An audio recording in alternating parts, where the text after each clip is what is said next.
Everyone, welcome back to my channel Enlighten with Saswati. So the topic of today's lecture is liberal individualist perspective of freedom or liberty, in which we will map the 3 centuries of political theory on the nature of liberty, coercion and the state. So before starting anything about the liberal individualist view, we have to be very much clear between the distinction of negative liberty and positive liberty. Negative liberty and positive liberty are somewhat the two opposing as well as the two complementary frameworks that define human liberty. First of all, what is negative liberty? Negative liberty is the absence of restraint. इसका मतलब ये होता है कि negative liberty हम उस type के freedom को बोलते हैं जब हमारे ऊपर कोई रेस्ट्रिक्शन ना हो या हमें कोई भी चीज ऑब्स्ट्रक्ट ना करे. Whereas positive liberty is the capacity to act. मतलब ये एक एनेबलिंग फैक्टर होता है जो हमें हेल्प करता है हम अपने लाइफ में डेवलपमेंट लाने के लिए या अपने गोल्स को फुलफिल करने के लिए कुछ चीजें कर सकते हैं करके.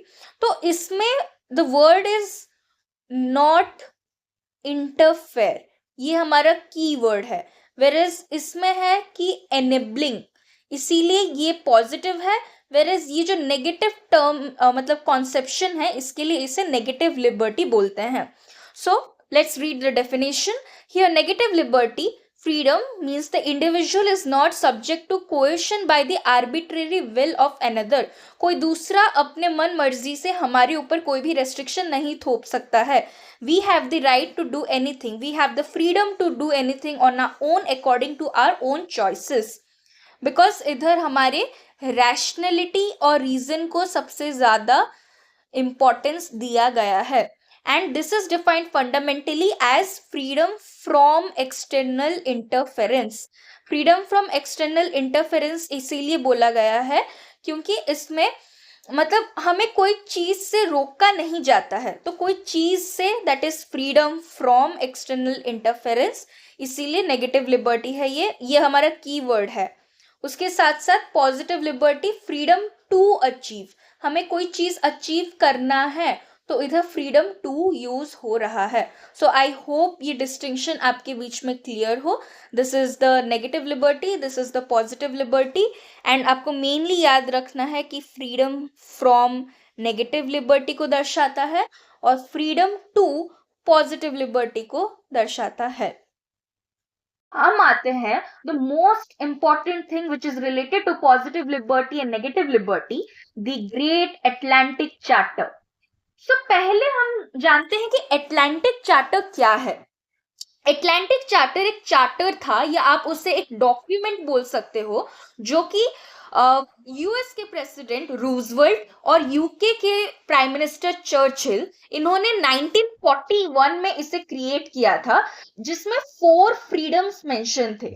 ये दोनों लोग जो थे उन्होंने एटलांटिक चार्टर इसलिए लाया था क्योंकि उन्होंने उसमें मेंशन किया था कि जो वर्ल्ड वॉर 2 के एम्स क्या है यूएस और यूके के लिए, और उसके लिए ही ये एटलांटिक चार्टर लाया गया था. बट उसमें 4 फ्रीडम्स के बारे में बात किया गया है और वही 4 freedoms complementary nature of negative and positive liberty के बारे में बात करते हैं.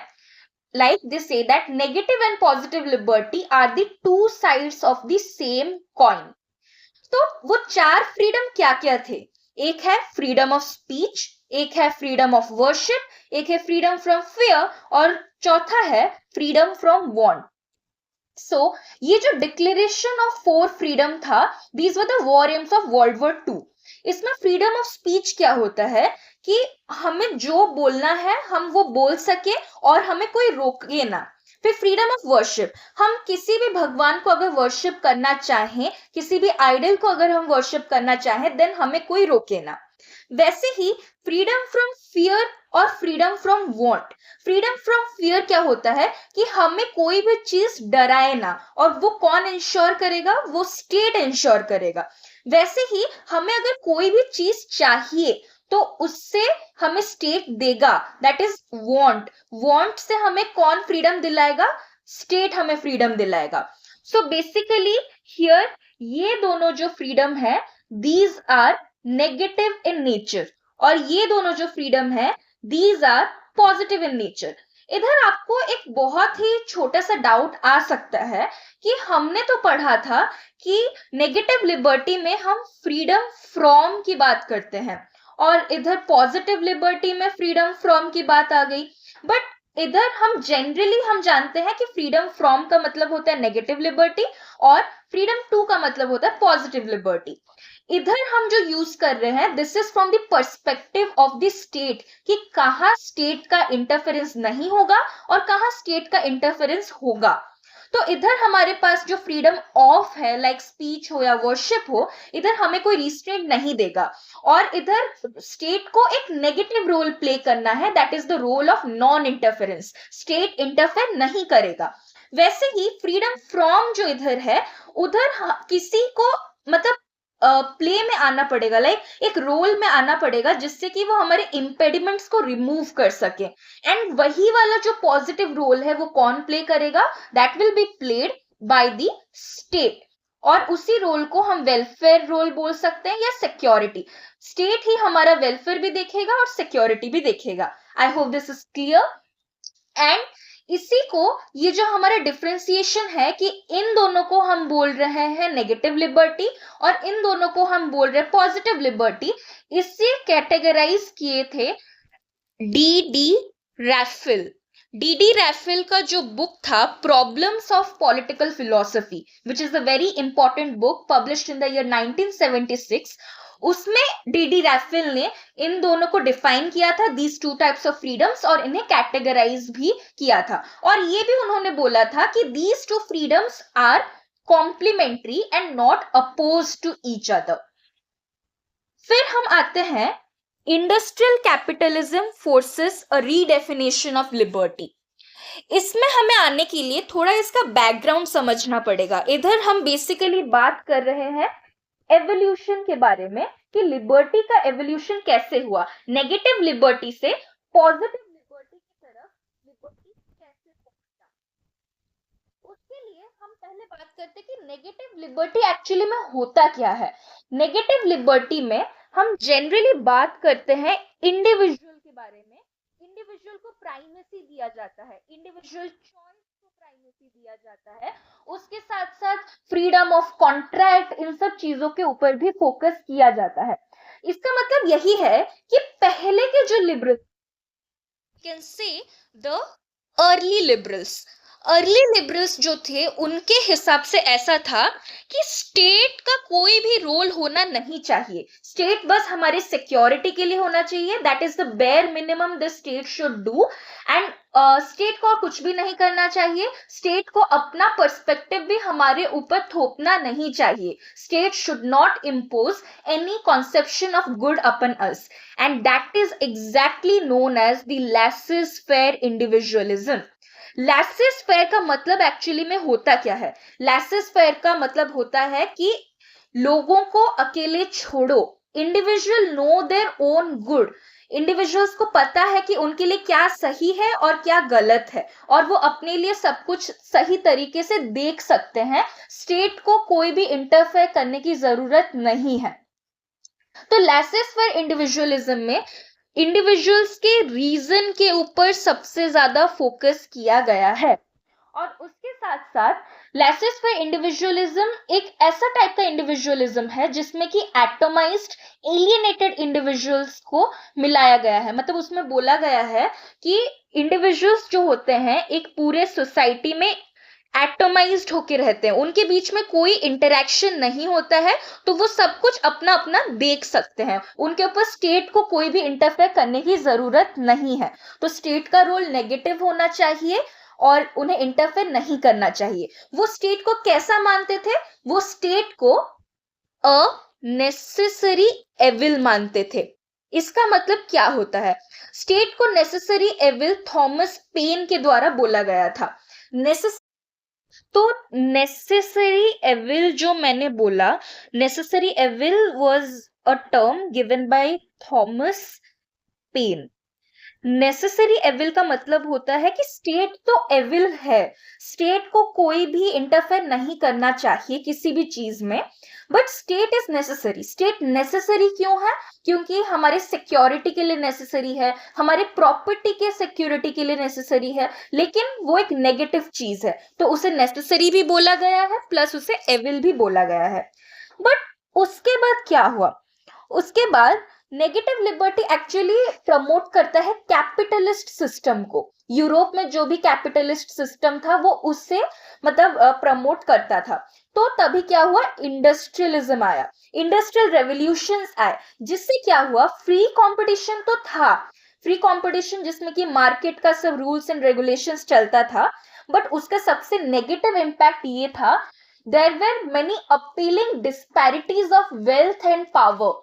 मतलब बहुत सारे बुरे कंडीशंस आए लोगों के लाइफ में, मिजरेबल कंडीशंस आए, पुअर मतलब बहुत ही पोवर्टी होने लगा, फिर उसके बाद अनएम्प्लॉयमेंट होने लगा, लोगों का अच्छे से लाइफ, जो लाइफ का क्वालिटी था, स्टैंडर्ड ऑफ लाइफ, वो बहुत डिग्रेड होने लगा। तो इससे क्या हुआ? हम एक्चुअली में जिसे फ्रीडम या लिबर्टी बोलते हैं उसमें एक कॉन्ट्रडिक्शन आ गया। The contradiction, what is the contradiction? हम इधर बात कर रहे हैं कि हम फ्रीडम चाहते हैं, बट उधर उसी के साथ साथ लोगों का कंडीशन और भी बुरा होते जा रहा था, डिग्रेड होते जा रहा था। So that was the great paradox of freedom, because the workers were impoverished. तो इसके बाद क्या हुआ? इसके कंसिक्वेंस से ह्यूमनिस्ट फ्रीडम आया, सोशलिस्ट फ्रीडम आया, मार्क्सिस्ट फ्रीडम आया, और मोस्ट इंपॉर्टेंटली पॉजिटिव लिबरलिज्म आया। That is the positive term. Thinkers like J.S. Mill. J.S. Mill is considered as the bridge between negative liberty and positive liberty. This is one of the most important question. आपको याद रखना होगा इसे। और सबसे greatest exponent, biggest exponent of positive liberalism थे हमारे T.H. Green. वो चाहते थे कि स्टेट का इंटरफेरेंस होना चाहिए, इसी होना चाहिए, that is the positive element of positive liberalism. State क्यों इंटरफेयर करेगा? ताकि लोगों का वेलफेयर हो सके, और जो सोशियो इकोनॉमिक प्रॉब्लम्स एक्चुअली में है उन्हें कैसे स्टेट मतलब हटा सके। इतना था हमारा एवोल्यूशन, कि पहले कैसे स्टेट को नेसेसरी एविल माना जाता था, लेसेस फेयर, फिर इंडस्ट्रियल रेवोल्यूशंस आए, फिर कैसे पॉजिटिव टर्न आया, that is the positive liberalism. फिर हम बात करेंगे जेस मिल के बारे में।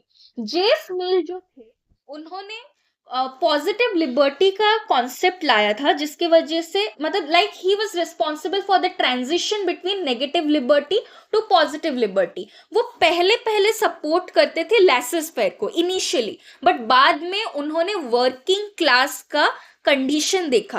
Bye understanding and looking after the plight of the working class, उन्होंने डिसाइड किया कि पॉजिटिव लिबर्टी ही इंपॉर्टेंट होता है। हम बाद में भी इसके बारे में पढ़ेंगे दूसरे चैप्टर्स में, but there according to him there were two types of action. मैंने कल भी आपको समझाया था, एक होता है सेल्फ रिगार्डिंग और दूसरा होता है other regarding. Self regarding action में क्या होता है कि स्टेट इंटरफेयर नहीं कर सकता है, उसमें आपको एब्सोल्यूट फ्रीडम मिलता है अनटिल एंड अनलेस आप खुद को डिस्ट्रक्ट नहीं कर रहे हो। और अदर रिगार्डिंग में दूसरों को हार्म ना पहुंचे, इसीलिए स्टेट विल इंटरफेयर। ये वाला किसका कॉन्सेप्ट था? J.S. Mill, one of the most important thinkers for any exam or for general conceptual clarity also. सो ये हमारे थे पॉजिटिव लिबर्टी नेगेटिव लिबर्टी के बारे में। इधर मैं आपको एक चीज बताना चाहूंगी कि हमारे जो एक्सपोनेंट्स है पॉजिटिव लिबर्टी और नेगेटिव लिबर्टी के, पॉजिटिव लिबर्टी में हमारे आते हैं जेस मील, T.H. Green, Harold J Laski, L.T. Hobhouse, ये सब हमारे पॉजिटिव लिबर्टी में आते हैं। और नेगेटिव लिबर्टी में आते हैं हेनरी सिडविक और जेस मिल। कंट्रोवर्शियल है कि वो किस कैटेगरी में आते हैं, स्टिल हम उन्हें नेगेटिव लिबर्टी में ही मानते हैं, बिकॉज वो इनिशियली नेगेटिव लिबर्टी के ही एक्सपोनेंट थे, and he is a great individualist also. और उसके साथ साथ नेगेटिव लिबर्टी में हाइक आएंगे, नॉजिक आएंगे, ऐसे बहुत सारे लिस्ट हैं पॉजिटिव लिबरलिस्ट के लिए और नेगेटिव लिबरलिस्ट के लिए भी। अब हम आते हैं हमारे कंटेम्पररी डिबेट के बारे में। सो कंटेम्पररी डिबेट इज मतलब लिबर्टेरियनिज्म था उस टाइम में। लिबर्टेरियनिज्म जो कि है एक्सट्रीम नेगेटिव लिबर्टी, उसे कौन कौन सपोर्ट करते थे? Isaiah Berlin, Hayek, Milton Friedman, Robert Nozick, जैसे कि मैंने बोला। इधर सबसे बड़े नेगेटिव लिबर्टी के प्रोपोनेंट थे, या लिबर्टेरियनिज्म आप उनको भी मान सकते हो, that person is Isaiah Berlin. Isaiah Berlin एक बहुत ही इंपॉर्टेंट फिगर है टोटल लिबर्टी के चैप्टर में, बिकॉज उनका कंट्रीब्यूशन बहुत ही बड़ा है। He was the one who differentiated between negative liberty and positive liberty. तो क्वेश्चन जब भी आए कि हु हैज कैटेगराइज्ड और differentiated between the two types of liberty, he is Isaiah Berlin.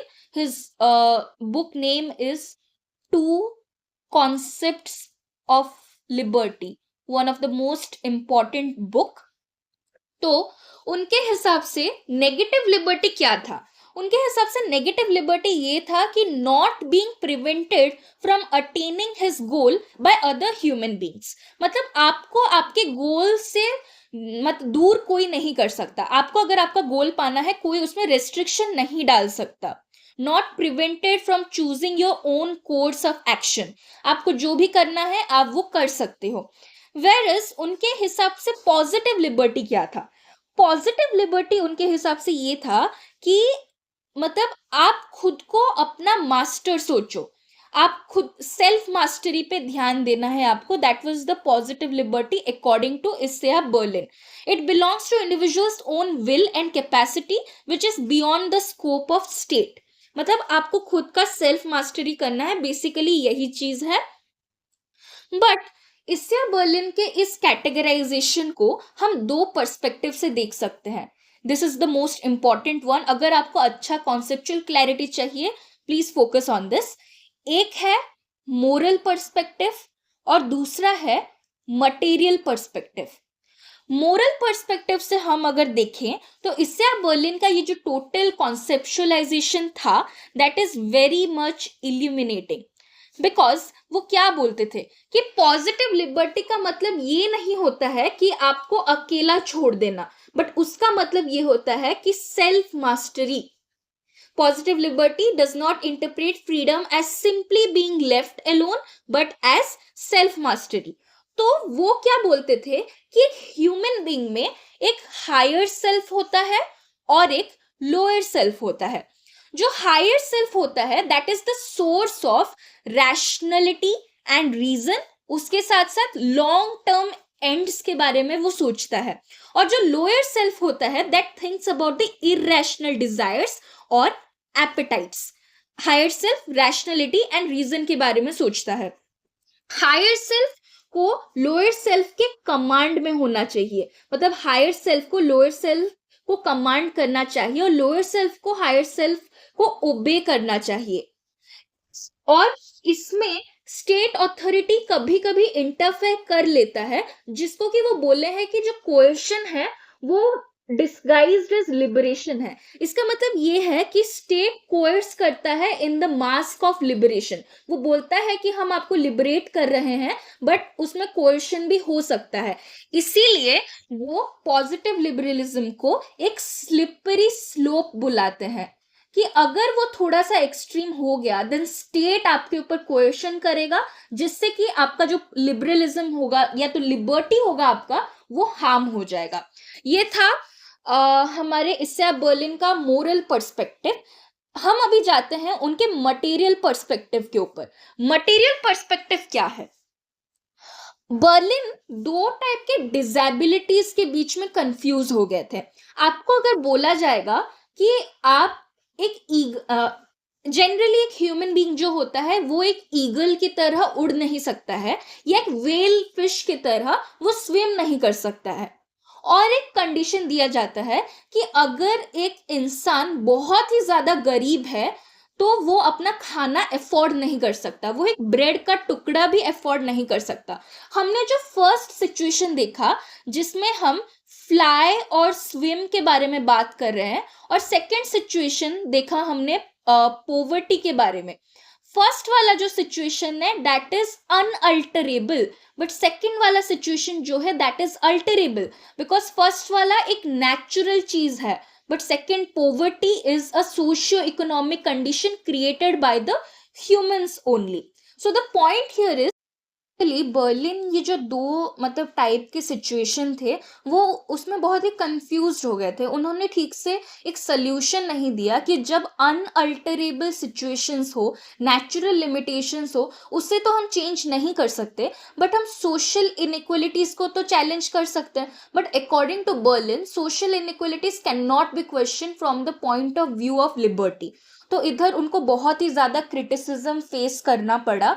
जैसे कि he was criticized by BC Parekh, and उसके साथ साथ he was also criticized by CB Macpherson. CB Macpherson उन्हें बोले थे कि जो बर्लिन डिवाइड किए थे पॉजिटिव और नेगेटिव लिबर्टी, उसमें like he will not bear the weight he puts on it. मतलब ये बहुत ही एक मैकेनिकल कॉन्सेप्शन है और ये वाला conception only suitable for market society.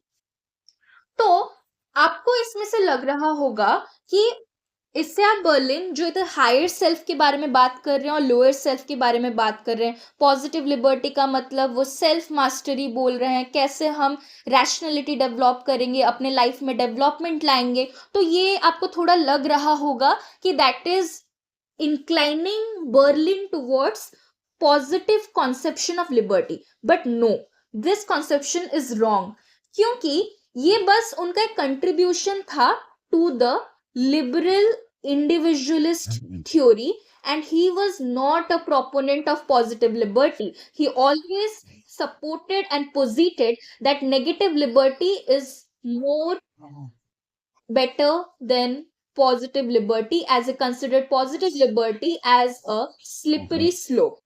तो इतना था हमारा इससे आप बर्लिन के बारे में. फिर हम आते हैं और एक कॉन्सेप्ट के बारे में, that is the idealist theory of freedom. Idealist theory of freedom जो है वो कौन दिए हैं?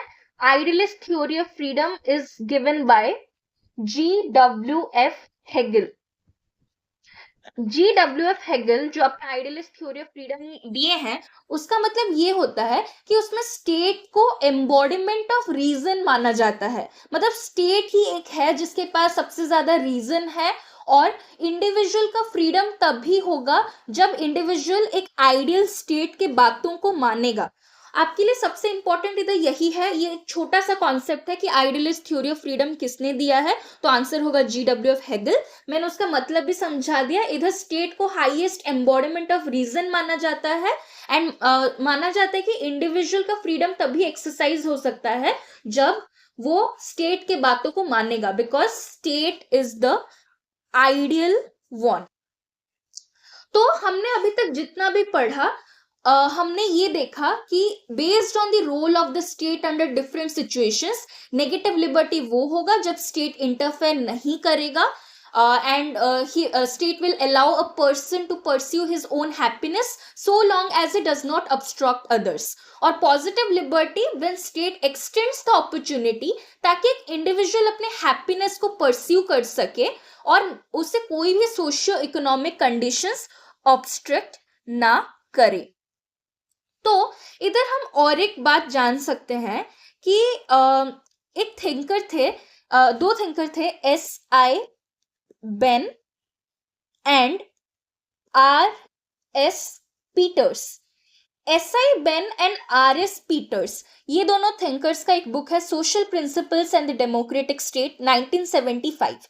उन्होंने एक बहुत ही ब्यूटीफुल सा स्टेटमेंट दिया था उसमें, if education is expensive and parents are poor, then to say that one is free to educate one's own child because there is no law against it is a mockery of freedom. इस statement को अगर आप analyse करेंगे, आप actually में समझ पाएंगे कि हमारे पास चॉइसेस बहुत ज्यादा हैं, अनलिमिटेड है, but that is only formally. Effectively हमारे पास अनलिमिटेड नहीं है. इसका मतलब ये है, आप देखिए, अगर अभी आप जानते हैं कि हमारे कंट्री में एजुकेशन, हाई क्वालिटी एजुकेशन कितना ज्यादा एक्सपेंसिव है, और पेरेंट्स अगर पुअर रहे, हम स्टिल बोलेंगे कि मतलब पेरेंट्स तो फ्री हैं, बच्चे तो फ्री हैं अपना एजुकेशन परस्यू करने के लिए, क्योंकि एजुकेशन परस्यू करने के अगेंस्ट में कोई लॉ नहीं है, देन हम इसे सोचेंगे कि that is a mockery of freedom. इधर हम ये तो एक्नॉलेज कर रहे हैं कि they are free to pursue education, but उनके लिए सोशियो इकोनॉमिक कंडीशंस भी तो ऐसे बनाने चाहिए कि वो एजुकेशन को परस्यू कर सके अच्छे से। एंड इसी सोशियो इकोनॉमिक कंडीशंस को ठीक करना ही सब्सटेंटिव लिबर्टी हम बोल सकते हैं। ओनली फॉर्मल लिबर्टी होने से कोई फायदा नहीं होगा, हमें ऑन अ सब्सटेंशियल बेसिस भी वैसा सोशियो इकोनॉमिक कंडीशंस बनाना पड़ेगा। फिर हमारा आता है F.A. हाइक। हम अभी बात करने वाले हैं F.A. हाइक के बारे में। वो एक लिबर्टेरियन थे बाय नेचर। सो हम हाइक का जो सबसे इम्पॉर्टेंट स्टेटमेंट है उसे एनालाइज करते हैं। हाइक के हिसाब से लिबर्टी क्या था? Liberty is strictly the absence of कोएशन by the arbitrary will of another person. मतलब आपके लिबर्टी के ऊपर कभी अगर रेस्ट्रिक्शन आ रहा है, देन वो रेस्ट्रिक्शन उसे माना जाएगा जब कोई दूसरा आपको कोर्स कर रहा है उसके आर्बिट्रेरी मर्जी के हिसाब से, उसे ही हम लिबर्टी के ऊपर रेस्ट्रिक्शन बोलेंगे। बट जो कुछ भी नेचुरल रेस्ट्रिक्शंस होते हैं या गरीबी होता है, पोवर्टी होता है, उसे हम कोएशन का तरीका नहीं मान सकते हैं या उसे हम एक रेस्ट्रिक्शन नहीं मान सकते हैं। So according to him, purely liberty is strictly the absence of coercion by the arbitrary will of another person. Hike, उनका बुक का नाम था constitution of liberty in the year 1960। Hike liberty और फ्रीडम को इंटरचेंजेबली यूज करते थे और वो बोलते थे कि एक पर्सन का फ्रीडम तभी एक्सरसाइज हो सकता है when he is not subject to coercion by the arbitrary will of another. इतना हुआ हाइक का व्यू। इसके साथ साथ Hayek he contrasted individual freedom with 3 other meanings of freedom. वो 3 अदर मीनिंग्स ऑफ फ्रीडम क्या क्या थे?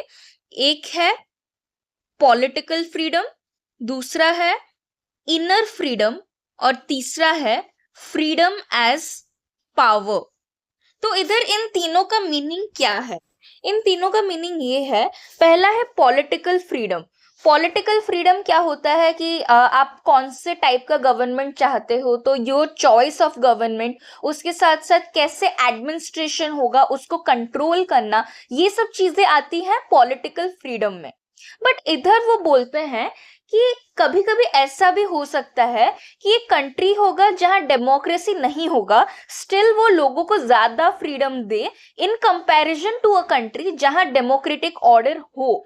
That means a non-democratic order may be more permissive and a democratic order can be restrictive. इसीलिए वो बोलते हैं कि political freedom ना कि एक necessary और ना ही एक sufficient condition है। इसके बाद हम आते हैं इनर फ्रीडम के ऊपर। इनर फ्रीडम में उन्होंने बोला है कि इनर फ्रीडम वो होता है जिसमें हम अपने एक्शंस के द्वारा गाइड होते हैं और हमारे विल या इच्छा के द्वारा गाइड रहते हैं, ना कि मोमेंटरी इम्पल्स। मतलब हमें बीच बीच में कुछ भी इम्पल्सिव चीजें आते हैं हमारे दिमाग में, उससे गाइडेड ना होके हमारे विल के द्वारा गाइड होना, उससे ही बोलते हैं इनर फ्रीडम। और ये इसमें कोई भी कोएशन बाय अदर्स नहीं होना चाहिए। फिर वैसे ही एक आता है freedom as power, that is the power to satisfy our wishes, extent of the choice of alternatives open to us. ये था 3 types of freedom, political freedom, inner freedom और फ्रीडम एज पावर। पावर वाला जो component है that is basically based on the ability to do और not to do, that is simply capability. और ये जो 2 डायग्राम है, आपको इससे सिंपली ये वाला डेफिनेशन समझ आ रहा होगा।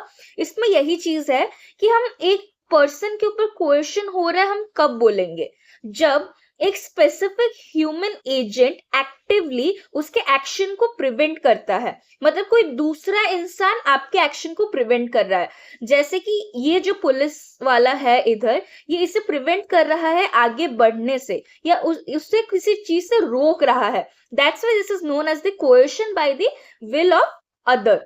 Whereas ये वाला जो चीज है, this is incapacity, that is the lack of physical ability और रिसोर्सेस विदाउट ह्यूमन इंटरफेरेंस. इधर कोई आपको रोक नहीं रहा है, इधर नेचुरली आपका फिजिकल एबिलिटी नहीं है या तो आपके पास रिसोर्सेस नहीं है. तो हाइक इन दोनों सिचुएशन में डिफरेंशिएशन किए हैं. तो इतना रहा हाइक का. उसके साथ साथ वो और भी कुछ कुछ इंपॉर्टेंट पॉइंट्स बोले हैं, जैसे कि उन्होंने बोला है कि लिबर्टी का जो ओरिजिनल मीनिंग है हमें उसे प्रिजर्व करना होगा. इधर वो बोलते हैं कि we need to support individualism rather than collectivism. Collectivism क्या होता है? Collectivism is a situation that is opposite of individualism. Society should be organized on the basis of collective control of economic production and political decision. Collective control किसके द्वारा रहेगा? State institutions के द्वारा. तो इतना रहा. वो बोलते हैं कि हमें कलेक्टिविज्म नहीं लाना चाहिए, हमें इंडिविजुअलिज्म ही करना चाहिए, बिकॉज उनके हिसाब से ऐसा है कि अगर हम सबको इक्वली ट्रीट करेंगे देन एक्चुअली में वो लोगों के बीच में अनइक्वल चीजें लाएगा, इनइक्वलिटी लाएगा. तो to get them in equal position we need to treat them different. अगर हम लोगों को ज्यादा से ज्यादा सेम बनाने की कोशिश करेंगे then that will eventually lead to more discrimination और मोर डिस्क्रिमिनेटरी प्रैक्टिस.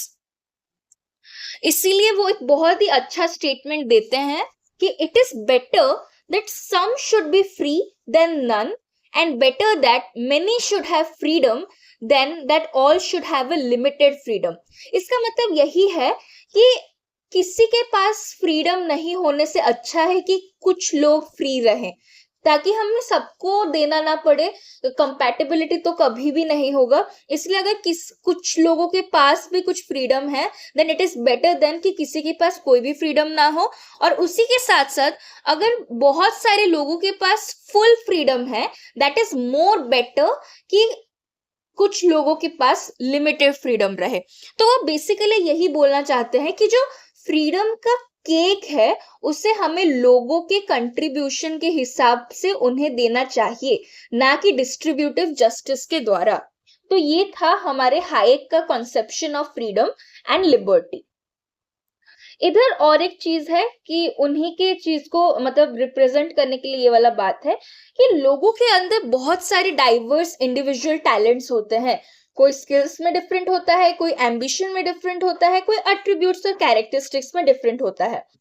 अगर हम इक्वल ट्रीटमेंट अंडर लॉ करें, मतलब लॉ के द्वारा हम इक्वल ट्रीटमेंट करें, तो कभी भी इक्वल आउटकम्स नहीं आएंगे, हमेशा इनइक्वलिटी आएगा.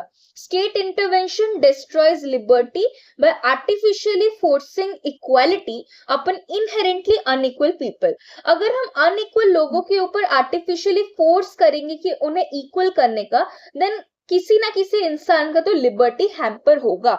तो इधर वो वही बात बोलना चाहते हैं, क्योंकि लोगों के बीच में तो बहुत ही ज्यादा मटेरियल इनइक्वलिटी रहता है. उन्हें एक दूसरे के साथ इक्वलाइज करना मतलब किसी किसी का लिबर्टी को हैम्पर करना. So this is just a pictorial representation, हमने अभी जो भी समझा.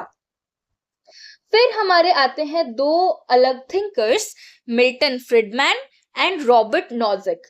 आपको इन दोनों के कुछ इंपॉर्टेंट बुक्स याद रखने होंगे, जैसे कि मिल्टन फ्रीडमैन के बुक का नाम है कैपिटलिज्म एंड फ्रीडम.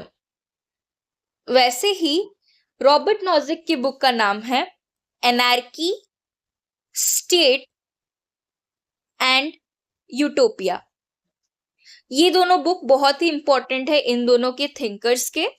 एंड हम जो हाइक के बारे में पढ़े उनका भी एक बहुत इंपॉर्टेंट बुक है, that is the constitution of liberty. तो अब हम आते हैं मिल्टन फ्रीडमैन के कॉन्सेप्शन के ऊपर. उनके हिसाब से ऐसा था कि वो कैपिटलिज्म और कॉम्पिटिटिव कैपिटलिज्म को बहुत ही ज्यादा इंपॉर्टेंट मानते थे। उनके हिसाब say that was the thing that capitalism is a very necessary condition of freedom, and उनके हिसाब से absence of कोएशन of a man by his fellow man is actually the meaning of liberty. मतलब एक इंसान को कोई दूसरा इंसान कोर्स ना करे, that is liberty according to Milton Friedman. तो वो बोलते थे कि सोसाइटी में फ्री प्राइवेट एंटरप्राइज एक्सचेंज होना चाहिए, उसके साथ साथ कॉम्पिटिटिव कैपिटलिज्म भी होना चाहिए। In order to maximize freedom, government should be allowed to only handle those matter which cannot be regulated by the market or which need political channels preferably. तो इधर वो स्टेट के रोल को limited बनाना चाहते थे। कैसे? उनके हिसाब से ऐसा था कि वो बोलते थे कि गवर्नमेंट को ओनली उन मैटर्स को हैंडल करना चाहिए जो मार्केट रेगुलेट नहीं कर पाता है, जो मार्केट के द्वारा नहीं हो पाता है, और उसके साथ साथ उन चीजों को भी स्टेट को रेगुलेट करना चाहिए जिसमें कि पॉलिटिकल चैनल्स की जरूरत हो, रिक्वायरमेंट हो। लेकिन इसको जैसे कि उन्होंने बोला कि government must exit the welfare and housing leaving the organisation to the market. मतलब गवर्नमेंट को वेलफेयर चीजें वो सब पे ज्यादा ध्यान नहीं देना चाहिए, ओनली बेसिक मिनिमम कुछ कुछ चीजें करना चाहिए। लेकिन इसी चीज को सीबी मैकफर्सन क्रिटिसाइज किए। वो बोले कि अगर ऐसा होगा देन गवर्नमेंट का रोल सभी वेलफेयर और रेगुलेटरी फंक्शन से हट जाएगा। तो इसको वो बोलते हैं, मतलब मिल्टन फ्रीडमैन के इस आइडिया को वो बोलते हैं कि this is an elementary conceptual error. मतलब उन्होंने जो कॉन्सेप्शन दिया फ्रीडमैन ने, उसमें बेसिक ही एलिमेंटरी लेवल पे ही एक मतलब प्रॉब्लम है, जो कि वही था कि स्टेट और वेलफेयर चीजें नहीं कर पाएगा। फिर हम आते हैं रॉबर्ट नॉजिक के ऊपर। Robert Nozick is a person who strictly opposes the principle of equality. Inequalities at the level of production cannot be rectified without violating property rights. मतलब हम इनइक्वलिटी जो कि प्रोडक्शन लेवल में होता है, हम उसे रेक्टिफाई नहीं कर सकते without violating the property rights. मतलब अगर हमें प्रोडक्शन लेवल की इनइक्वलिटी को डिस्ट्रीब्यूशन लेवल में रेक्टिफाई करना है, देन उसमें जैसे भी प्रॉपर्टी राइट्स का वायलेशन होगा, तो वो बोलते हैं कि डिस्ट्रीब्यूटिव जस्टिस नहीं होना चाहिए, या डिस्ट्रीब्यूशन लेवल पे हमें इक्वलाइज करने की कोई भी जरूरत नहीं है। उसके साथ साथ ही सपोर्ट्स अ मिनिमल स्टेट, जो कि हमने फ्रीडमैन में भी पढ़ा था कि a state which does not do any welfare activity, बस वो कुछ पॉलिटिकल चीजों में ध्यान देता है और उन चीजों में ध्यान देता है जो कि मार्केट रेगुलेट नहीं कर सकता है। तो वो ना एक स्टोरी जैसा बताते हैं कि हमारा जो स्टेट ऑफ नेचर था, स्टेट ऑफ नेचर में बहुत सारे राइट्स थे। उन राइट्स को प्रोटेक्ट करने के लिए लोगों ने प्रोटेक्टिव एसोसिएशंस को हायर किया। वो जो प्रोटेक्टिव एसोसिएशंस को हायर किया, उसी को ही हम बोलते हैं स्टेट। सो स्टेट को एक मिनिमम रोल ही प्ले करना चाहिए, और a state should not engage in redistributive transfers. इसी को उन्होंने ये वाले स्टेटमेंट से एक्सप्लेन किया है। तो वो इसमें यही बोलना चाहते हैं कि all inequalities of wealth and power are the result of talents and efforts only, so there should be no attempt to remove those by redistributive transfer. और सबसे इंपॉर्टेंट रॉबर्ट नॉजिक का एक थ्योरी है, that is the entitlement theory. Entitlement theory में क्या आता है कि जब भी एक प्रोडक्ट या एक गुड को हम मतलब डिफरेंट स्टेजेस से लेते हैं, तो एक पर्सन को वो प्रोडक्ट एंटाइटल्ड है करके हमें कैसे पता चलेगा? इसके लिए 3 स्टेप्स है। पहला है जस्ट एक्विजिशन। उसका मतलब है कि एक पर्सन का एक प्रोडक्ट तभी हो सकता है जब वो उसे एक फेयर तरीके से अक्वायर किया हो या किसी से लिया हो। फिर सेकंड हमारा है जस्ट ट्रांसफर। जस्ट ट्रांसफर मतलब उसने तो फेयर तरीके से अक्वायर कर लिया, बट वो वाला जो प्रोडक्ट है वो दूसरे से एक जस्ट वे में ट्रांसफर भी होना चाहिए। और थर्ड है रेक्टिफिकेशन। अगर भी कुछ गलती हुआ हो तो उसे रेक्टिफाई स्टेट थोड़े एक मिनिमम तरीके से कर सकता है। तो ये वाला है हमारा entitlement theory. So basically liberal individualist perspective में यही सब था। हमने इसमें समझा कि स्टेट का कैसे बहुत ही मिनिमम रोल है, जैसे कि to enforce the contracts between the people, उसके साथ साथ अगर कोई भी फोर्स कोई अप्लाई कर रहा है उसके अगेंस्ट में defence, that is basically the security role. ऐसे सब चीजों के ऊपर ही स्टेट को ध्यान देना चाहिए। तो इधर हमने जितना भी पढ़ा इसका समरी हम यही मान सकते हैं कि नेगेटिव लिबर्टी जो है उसे हम बोलेंगे कि that is the absence of restraint, coercion और interference to fulfil self appointed goals. वैसे ही पॉजिटिव लिबर्टी जो होता है that is the libertarian view में पॉजिटिव लिबर्टी को कैसे माना जाता है, जो कि हमारे इससे आप बर्लिन बोले थे कि self mastery, rational, reason, conscious और लॉन्ग टर्म एंड्स के बारे में सोचना। पॉजिटिव में सबसे अच्छा व्यू यही है ह्यूमैनिटेरियन व्यू, जिसमें वो बोलते हैं कि वेलफेयर एंड रेगुलेटरी स्टेट होना चाहिए। आप ये मत सोचिएगा कि लिबर्टेरियन व्यू पॉजिटिव लिबर्टी से है, बट मैंने अभी जो बोला that is the libertarian view of the positive liberty. तो लिबर्टेरियंस यही बोलते हैं कि state can secure only negative liberty. Positive liberty एक पर्सन का पर्सनल या ओन कंसर्न होता है, वेरस मोरलिस्ट और ह्यूमैनिटेरियन वो बोलते हैं कि state to secure the liberty through various welfare program. तो इतना था हमारा liberal individualist perspective of liberty. I hope आप सबको समझ आया हो। तो नेक्स्ट लेक्चर में हम पढ़ेंगे मार्क्सिस्ट कॉन्सेप्शन ऑफ फ्रीडम और कुछ अलग कॉन्सेप्ट्स जैसे कि Amartya Sen etcetera. Thank you.